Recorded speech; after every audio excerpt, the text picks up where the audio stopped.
Let me give you a quick reminder of the big stories that we're watching for you at this hour. Controversial self-proclaimed prophet Shepherd Bushiri and his wife Mary have spent the night in jail after being arrested for fraud and money laundering, amounting to the tune of about 102 million rand. Plus, bribery claims and death threats take center stage at the Senekal Magistrates Court as attorneys in Brendan Horner's murder case argue whether the suspects should in fact be granted bail. It's these stories and plenty others that we're watching for you on the 405 Diary, and let's jump straight into it. We'll begin with matters that are likely to play out at Parliament today, perhaps another hybrid session where parliamentarians are set to dig deep into President Cyril Ramaphosa's economic recovery plan, which you might remember he delivered last week. A lot of concern has been centered around what many feel is a lack of clarity about where the money to fund these grand plans will come from.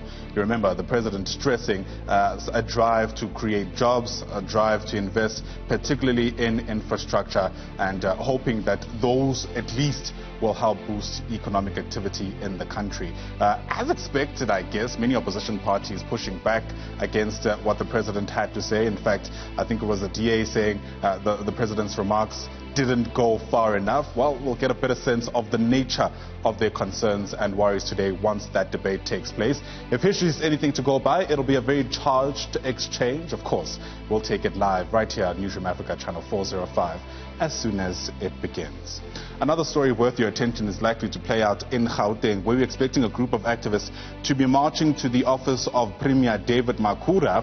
They're raising concerns around the Rapid Release Program. It's a program that dates all the way back to 2017, and in part it was meant to help solve some of the spatial planning in the province. And of course this comes at the back of the spike, it almost feels like, in invasions of vacant land and people raising issues around some of the housing concerns that still persist in the country.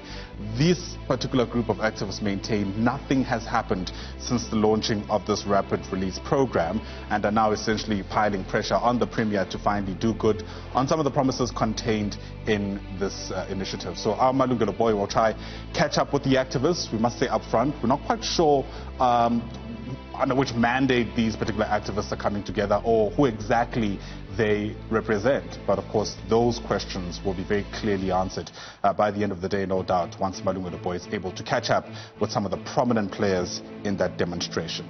Speaking about demonstrations, you'd have to be, I guess, trying very hard not to know what's at least happening in Nigeria at the moment. It's certainly now making international headlines. Demonstrations that have been taking place for about 2 weeks now, mainly against police brutality, but the launch pad, for lack of a better term, for these demonstrations was protesters pushing back against the now notorious Special Anti-Robbery Squad.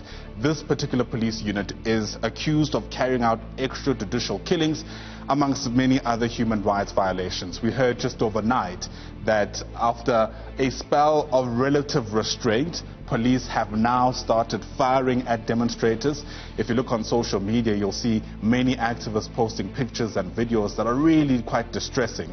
And it certainly feels like the developments over the past 24 hours have certainly shifted the dial insofar as the state's response now to these demonstrations. It also comes, of course, at the back of the government there imposing an overnight curfew, which was very clearly violated. Okay, the development here on home soil, on this side of our borders, is that Nigerians living in South Africa are now planning to march to the Nigerian embassy in Pretoria in solidarity with their countrymen and women, if you like, in Nigeria. Mbali Titani will catch up with them and help us better understand how the diaspora living in South Africa is feeling about developments that are taking place at home. Certainly an important story, not only for South Africa, but the entire continent as well.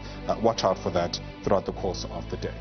And then, sadly, many hospitals, public hospitals in Gauteng, have become quite notorious for shockingly low levels of care amongst other abuses. In fact, Hospital of Horror is a name synonymous with many institutions, but one institution in particular, the Bheki Mlangeni Hospital, is in sharp focus today, and that is because the latest incident we've heard is that there's been a rape at that institution of a man who had been admitted for care.